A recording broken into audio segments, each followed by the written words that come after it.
Hey there, dirt bike people. I'm Chuck from TrueTech, and today I'm going to give you my top 6 mistakes that people make while rebuilding their engine at home. There are plenty more than 6, of course, but these are mistakes that I see on a very regular basis, which of course is why I started the TrueTech community, where my courses live and where there's discourse and people can ask questions and I'm directly involved with tech support type of stuff. So while helping people through these endeavors over the last 15 more than that years, these are the top 6 things that I've noticed. So we'll start with number 6. Somebody brings me an engine and says, I just rebuilt it, it stopped, what happened? The thing that gets missed here is not priming the oil system, whether it's 2-stroke or 4-stroke. On 4-stroke, what I always do, you guys have probably seen me do this, is turn the motor over a whole bunch until the oil comes up to the top and I see it squirt out the very top oil jets. So on a 4-stroke, the valve train at the very top, or the cam chest, the cam cavity up above the head, is the last place that gets oil delivered. And if you see those oil squirters squirting adequately, you can be very confident that the rest of the engine is receiving an adequate amount of oil. I've made this mistake myself way back in the day. I was rebuilding an engine, I put it all back together and I ran it, ran great, and it never made it off the bench because I seized the cams. And on 2-strokes that are oil injected, whether it's a snowmobile or whether it's a dirt bike or whatever, I always prime the oil system.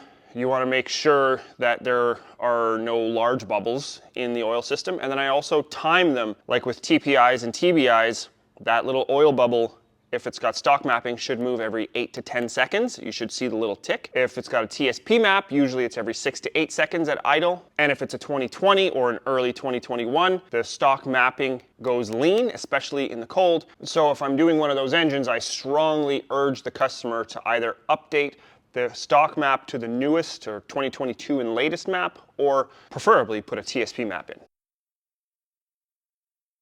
Not cleaning everything around the engine, specifically the intake and the carburetor / throttle body. Something that I always talk to the customer about is whether or not they're bringing me the carburetor or the intake, or whether they're responsible for doing that themselves. Unless I'm very sure that the carburetor, throttle body, and intake are completely clean, I ask that the customer brings them to me if I'm just doing the engine. And I almost always at least take the bowl off the carburetor. I always stick my finger in the intake and see if it's clean. I take the air filter off. Cleaning the air filter is part of doing an engine as far as I'm concerned. And if a customer installs their own engine after bringing it to me, sometimes I give them a written list. Make sure that everything is clean. Make sure that you do all of the things surrounding the engine, because there's no point in spending a few grand on an engine, putting it in, and then wiping it out or having premature wear just because you didn't do everything thoroughly.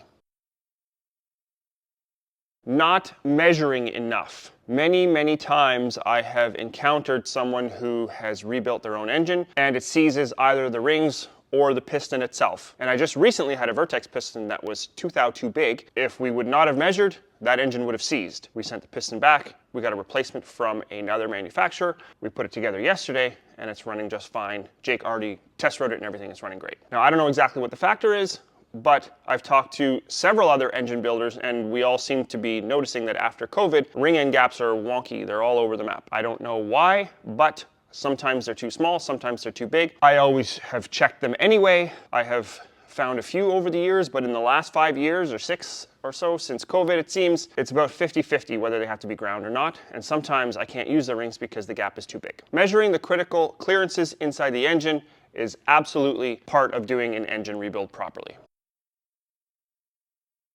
It seems to happen more on 2-strokes where they do a bottom end, they put it together, and it doesn't even run for 5 minutes. Or it'll run on the bench, and then as soon as they go to ride it, it'll seize the crank bearings. The tension on the main bearings often needs to be relieved. This is especially true with engines that use interference fit on both sides of the crankshaft. So basically the bearings are smaller than the crankshaft on both sides. Now the idea with this is that the crank is not supposed to spin inside the main bearings. There are applications where guys want it to spin, but it's not for motors that are going to last. That can only happen on motors that come apart on a regular basis.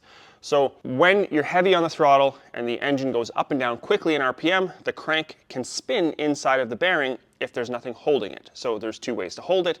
Number 1 is sandwiching the bearing between the crank and a nut or a collar on the right side, or interference fit. So basically the bearing gets heated The crank slides in, and then the bearing shrinks and grabs onto the crank, and that will hold it. Many Japanese engines use interference fit on both sides, and if you don't understand what you're doing, it's very easy to side load those bearings, and you can feel it. There's a little bit of drag on the crank, and sometimes that will seize the main bearings. It is my theory that that is the issue with the beta motors prior to going to a roller bearing, and also the TM engines. I think it's just an assembly issue. I think they're doing something wrong at the factory in side loading the bearings. But especially beta bottom ends, I've rebuilt so many of them with the stock bearing setup, and then I've never had a failure, so I'm pretty confident in my theory.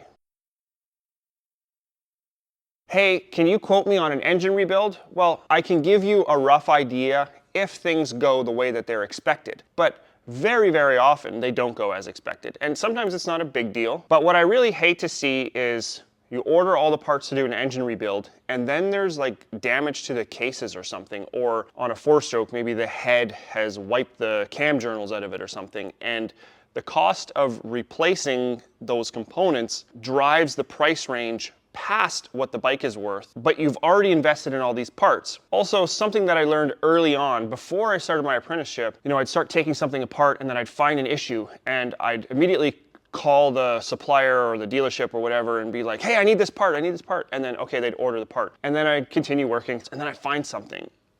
Another thing. Okay, I call them up. Hey, I need this part too. Can you throw that on the order? And then, an hour later, because I still haven't finished disassembling, I call them up. Oh man, I need these. So I was told on one of my early engine rebuilds, dude, take the thing apart, make a parts list, and then call me when you're done so that the guys at the parts counter don't think that you're a moron.